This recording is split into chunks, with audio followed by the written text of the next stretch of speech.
And now I select all the bubbles and copy them.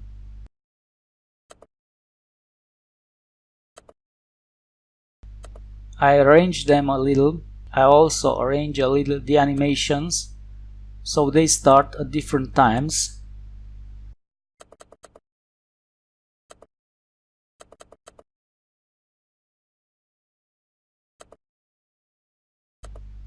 I drag these two bubbles here and change their delay one by one.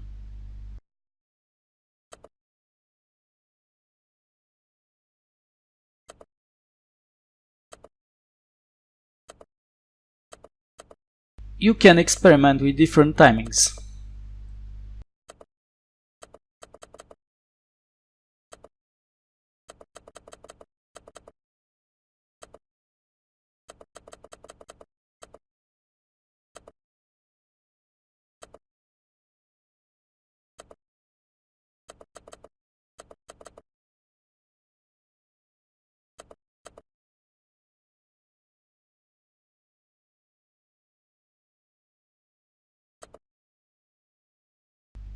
Good. Now that the animations were made, I can select the bubbles and change their color or move them in another place.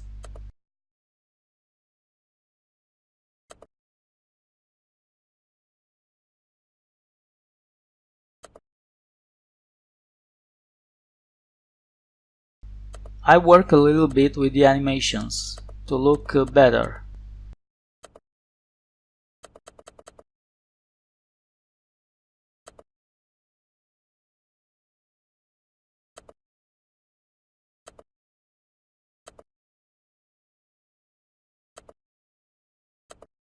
Okay, let's see how it looks.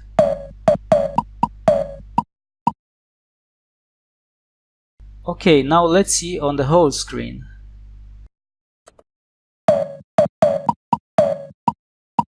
Very good. Okay, that's it. In this video you've learned how to make 3 types of bubbles, how to animate them so that they make a very pleasant, very beautiful pop effect, both visually and auditory. We'll also use these animations in the next videos for the creation of some super duper intros. We'll meet in the next video.